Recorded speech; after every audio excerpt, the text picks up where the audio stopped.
Hi guys, welcome to my channel. आज हम पढ़ेंगे स्टैटिस्टिक्स का chapter for Chandigarh clerical post.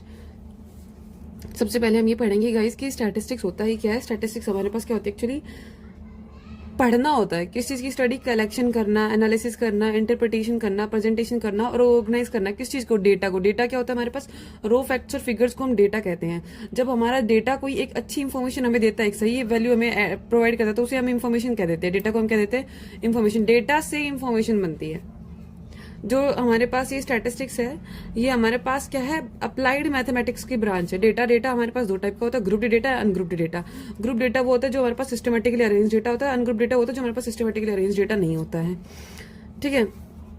Next हम पढ़ेंगे कि हमारे पास जो स्टैटिस्टिक्स है वो दो टाइप के अंदर डिवाइड की गई है, descriptive statistics and inferential statistics. Descriptive statistics का मीनिंग होता है हमारे पास कि समराइज करना डेटा को from the sample using index, कि इंडेक्स की हेल्प से डेटा को समराइज करना। इन्फेरेंटियल स्टैटिस्टिक्स का मीनिंग होता है जहां पर रैंडम वेरिएबल्स की हेल्प से डेटा को समराइज करना, कंक्लूड करना ना। गाइस नेक्स्ट हमारे पास पॉइंट रहता है कि अनग्रुप डिस्ट्रीब्यूशन क्या होता है। ये जो गाइस ऊपर के पॉइंट बताए, इनमें सिर्फ आपको स्टैटिस्टिक की डेफिनेशन ये बतानी चाहिए, ग्रुप्ड अनग्रुप्ड इन चीजों पे भले ही आप ध्यान मत दो, इतना मैटर नहीं करती है, ये सिर्फ बताने के लिए था। नेक्स्ट हमारे पास पॉइंट आता है अनग्रुप्ड डिस्ट्रीब्यूशन। अनग्रुप्ड डिस्ट्रीब्यूशन का मीनिंग होता है गाइस यहाँ पर कि in this case value of variate are return in the form of a list. मैं आपको बताती हूँ एक्चुअली क्या होता है। अनग्रुप्ड के अंदर क्या होता है कि आपके पास यहाँ पर एक्सआई तो होता है इसके अंदर, अनग्रुप्ड डिस्ट्रीब्यूशन के अंदर, लेकिन आपके पास यहाँ पर एफ आई एक केस में मिसिंग होता है। एक्स आई का मीनिंग होता है क्लास मार्क। गैस ये रहा हमारे पास मार्क्स, जो जैसे मैंने बताया था अनग्रुप डिस्ट्रीब्यूशन।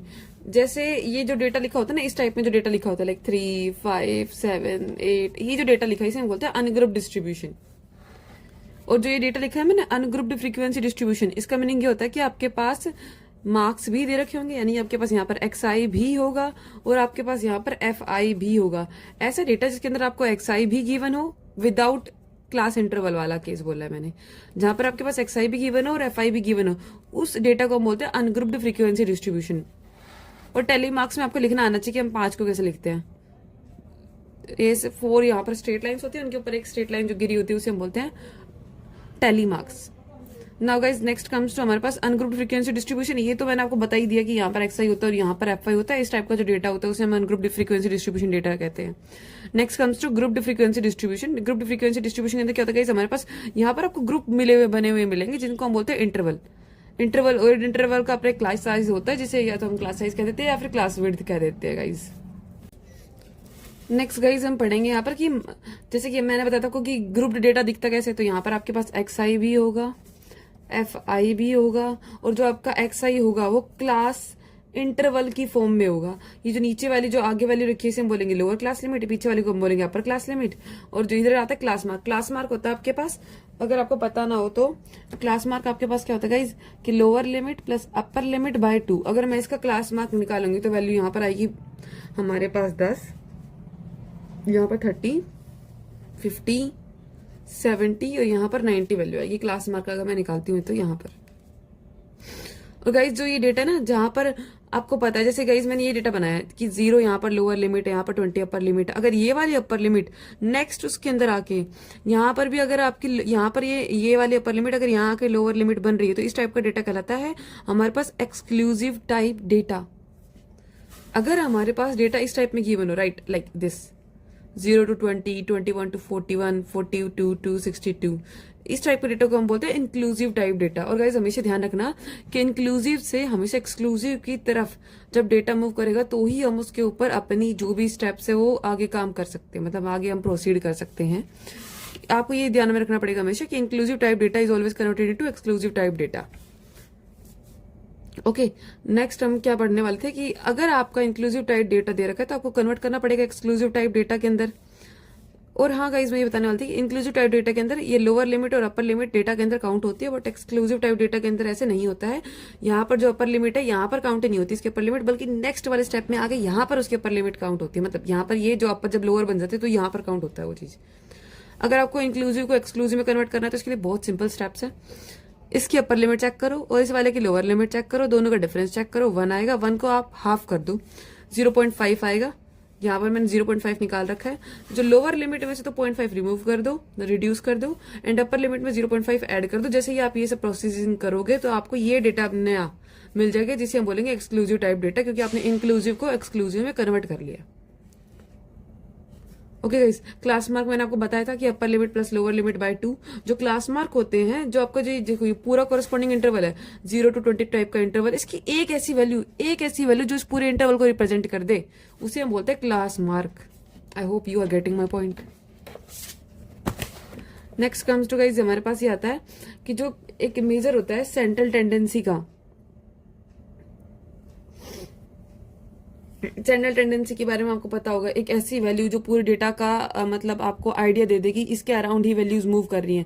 वो हमारे पास मतलब कि ऐसे पॉइंट जो आपको ये आइडिया दे देना कि इस चीज के अराउंड, जैसे पूरा डेटा दे रखा है और उसमें एक ऐसी वैल्यू मिल जाए जिसके अराउंड पूरा डेटा मूव कर रहा है, उसे बोलते हैं हम सेंट्रल टेंडेंसी फाइंड आउट करने का, कि सेंट्रल टेंडेंसी हम फाइंड आउट कर रहे हैं। यहाँ पर हमारे पास आता है कि एक मैथमेटिकल एवरेज, एक होता है हमारे पास पोजिशनल एवरेज। मैथमेटिकल एवरेज निकालने के लिए हमारे पास 3 तरीके होते हैं, arithmetic mean, geometric mean and harmonic mean. Versus positional average निकालने के मेरे पास 2 तरीके होते हैं, median and mode. Arithmetic mean निकालने के मेरे पास सबसे बेस्ट तरीका होता है यहाँ पर कि जैसे मैंने आपको बताया था कि गाइस 2 तरीके के अनग्रुप्ड डिस्ट्रीब्यूशन होता है और एक ग्रुप डिस्ट्रीब्यूशन होता है। अनग्रुप्ड डिस्ट्रीब्यूशन जब आपके पास यहाँ पर FI मिसिंग हो, यानी कि फ्रीक्वेंसी मिसिंग हो। आपको यहाँ पर देखा होगा इफ x1 x2 xn हमारे पास n वैल्यूज है वेरिएट की, और जो हमारा अरिथमेटिक मीन होगा क्या हो जाएगा, arithmetic mean is always represented by x बार। इसे हम x बार से रिप्रेजेंट कर देते हैं कि x1 plus x2 sum of all the observation upon में टोटल नंबर ऑफ ऑब्जर्वेशन। ये तो हमने मीन पढ़ा है, ये तो नॉर्मल वाला मीन है। ओके, इसके बाद हमारे पास कि अनग्रुप्ड डिस्ट्रीब्यूशन के लिए आपको निकालना है मीन। तो गाइज इसके अंदर FI प्रेजेंट होगा। अगर आपके x1 x2 xn ये वेरिएट हैं तो उसके कोरस्पॉन्डिंग कुछ फ्रीक्वेंसीज दी हुई है f1 f2 fn नाम की, तो उस केस में आपका अरिथमेटिक मीन क्या होगा, x bar is equal to f1 plus x1, f1 into x1 plus f2 into x2 plus fn into xn upon में sum of all the frequencies. तो ये हमारे पास बराबर हो जाएगा, सम करना, सम का मतलब समेशन सिंबल आएगा, आई रनिंग फ्रॉम 1 to n, जो यहाँ पर यहाँ तक रन करेगा, i running from 1 to n FI xi upon में summation i running from 1 to n FI, जहां पर n जो है वो आपका समेशन ऑफ FI है, जिसे हम बोलते हैं टोटल नंबर ऑफ ऑब्जर्वेशन। हम अब पढ़ने वाले हैं शॉर्टकट मेथड, जिसको हम मीन निकालने के लिए हम यूज में ले लेते हैं।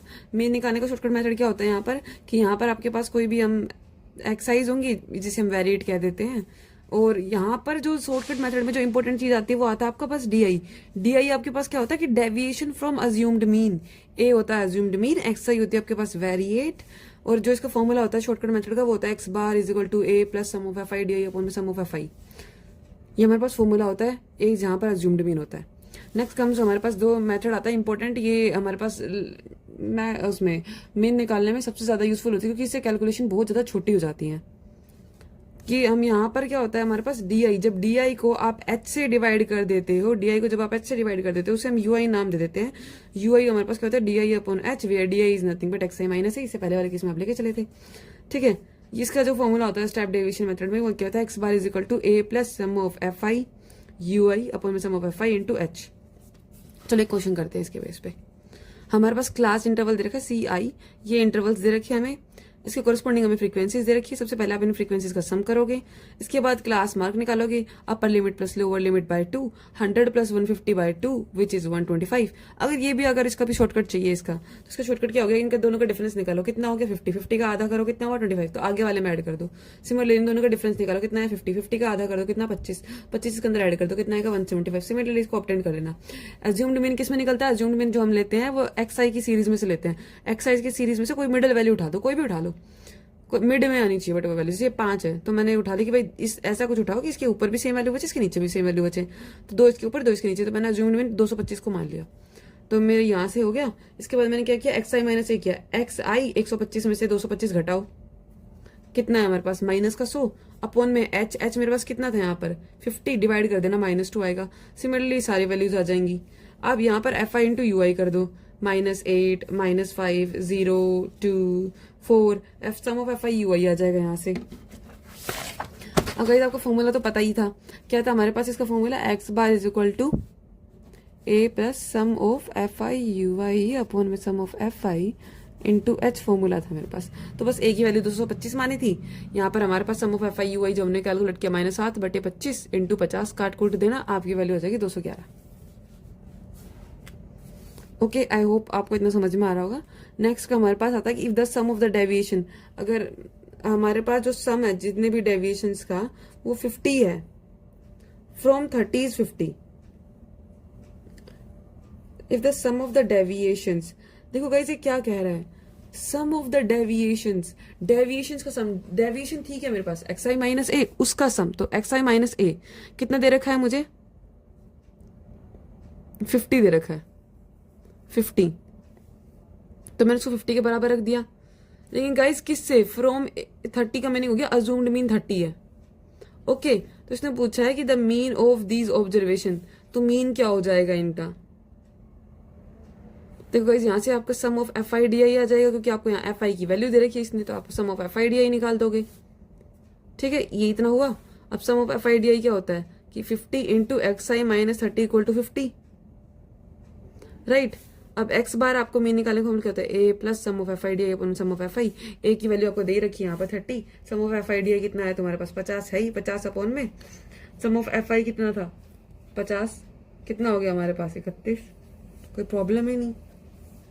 नेक्स्ट गाइस हमारे पास प्रॉपर्टीज आती है अरिथमेटिक मीन की, ये इंपॉर्टेंट है कि जो सम ऑफ डेविएशंस होता है, sum of deviations of variate from their arithmetic mean, ये कहना चाह रहा है गाइस कि जब आप डेविएशंस का, जब आपने यहाँ पर डेविएशन ले ली, x i minus A deviation था, आपने ए की जगह जैसे ही आप मीन लेते हो और उन सबका सम कर देते हो, तो आपकी जो वैल्यूज आएगी, जो sum of deviations of variate from the arithmetic mean, वो हमेशा कितनी आ जाएगी, 0 आएगी। अगर आप sum of squares of deviation, मतलब अगर आप इसी वैल्यू का स्क्वायर कर दो, ओनली इसी का स्क्वायर करो, अंदर वाले का, ये sum of x i minus x bar का अगर आप स्क्वायर कर दो, तो वो मिनिमम वैल्यू आएगी आपकी किसके अराउंड, मीन के अराउंड। ये जो वैल्यू आएगी ना स्क्वायरिंग करते ही, ये वैल्यू मिनिमम हो जाएगी 0 की जगह पे, ये बताने की कोशिश कर